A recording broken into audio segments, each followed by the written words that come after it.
Saya melihat juga ini tanpa insya Allah tidak dipengaruhi oleh media-media mainstream ya ketika para gubernur se-Indonesia kemudian juga para pejabat negara berkumpul di IKN ya di titik nol pembangunan IKN dan semua gubernur ini membawa tanah dan air dari berbagai titik dari berbagai daerah yang membuat saya ya surprise gitu loh. Kaget juga ketika Anies Baswedan membawa tanah dan air itu dari kampung akuarium. Iya, betul. Ya, beliau mengatakan bahwa tanah dari kampung akuarium ini sebagai apa ya, simbol untuk menghadirkan bahwa pembangunan kota baru ini yang akan dijadikan ibu kota negara tentunya tidak memarginalkan rakyat kecil.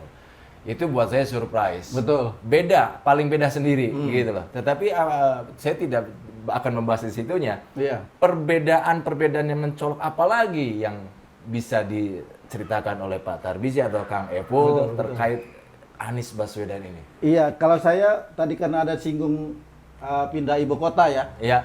Kita tuh mau pindah ibu kota atau bangun kota. Iya. Itu kan hutan belantara ya. Kalau dikatakan pindah ibu kota, Kuala Lumpur ke Putrajaya, ya kan?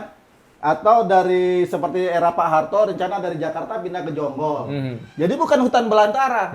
Ini kan hutan belantara berarti membangun kota, bukan pindah ibu kota. Ini kan agak aneh gitu ya.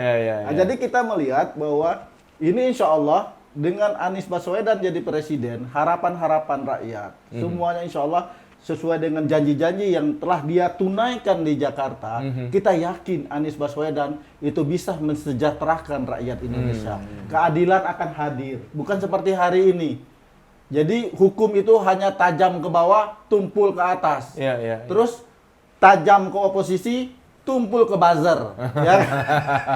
Ini kan nggak benar kan gitu. Tapi insya Allah, coba kita lihat betapa Pak Anies itu kalau ada orang yang mengkritik nggak pernah dilaporkan ke polisi, nggak pernah juga dipenjarakan.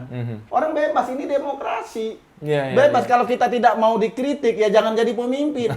Pak Anies itu dikritik, dibully habis-habisan, tapi nggak ada yang jadi dilaporkan ke polisi. Beda dengan kalau kita lihat hari ini di Jakarta gitu ya.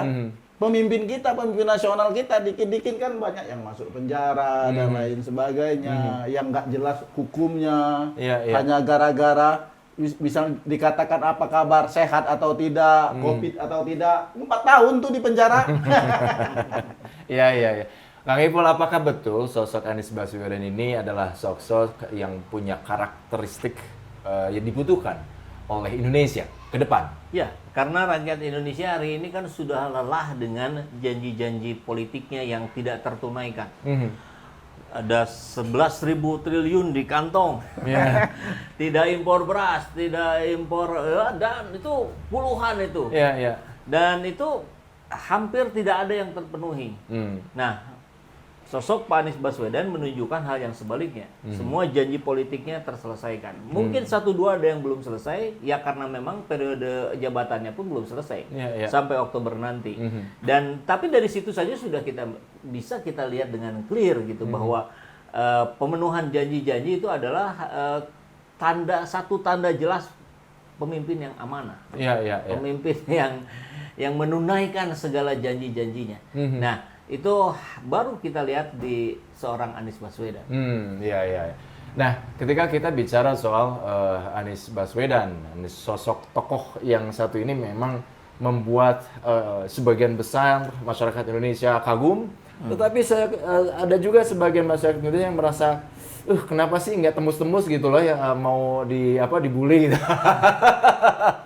Atau mau disudutkan kan begitu, tetap saja berjalan gitu ya dengan tenangnya. Nah, bahkan Anies Baswedan juga kalau tidak salah pernah menyampaikan bahwa jangan jadi pejabat publik kalau tidak mau dikritik kan gitu. Artinya itu sesuatu yang lumrah. Nah, ini kita melihat bahwa beberapa survei ini Kang Ipul, Pak Tarmizi yang dilakukan oleh lembaga survei seperti SMRC ya kan, Anies Baswedan berada di posisi ketiga. Kemudian seperti indikator politik Indonesia, ini juga lagi-lagi Anies Baswedan berada di peringkat ketiga gitu loh.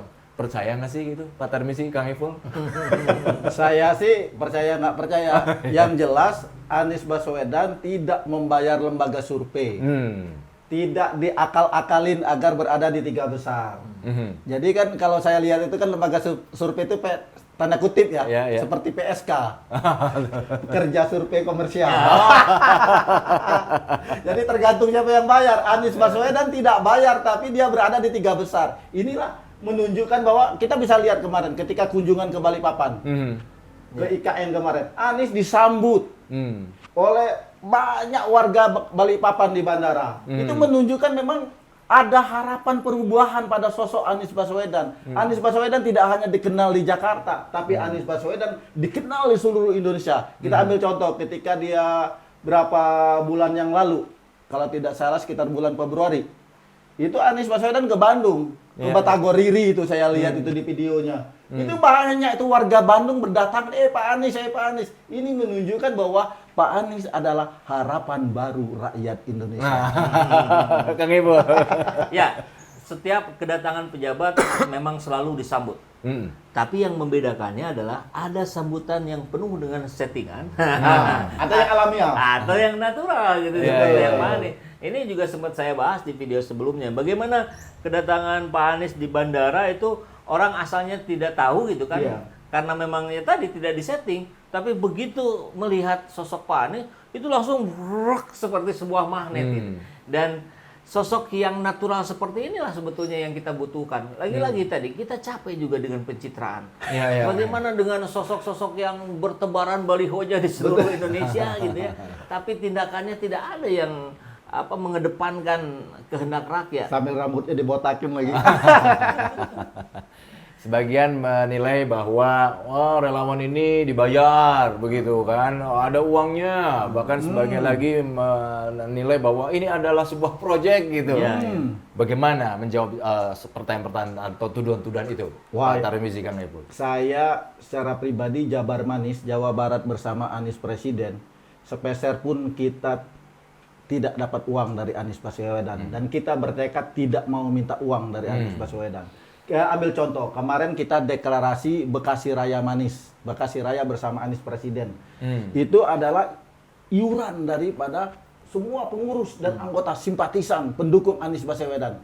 Itu murni dari bawah, dari pengumpulan masanya, dari istilahnya itu amunisinya.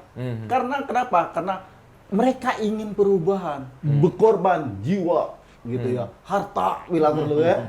Untuk apa? Untuk memenangkan Anies Presiden.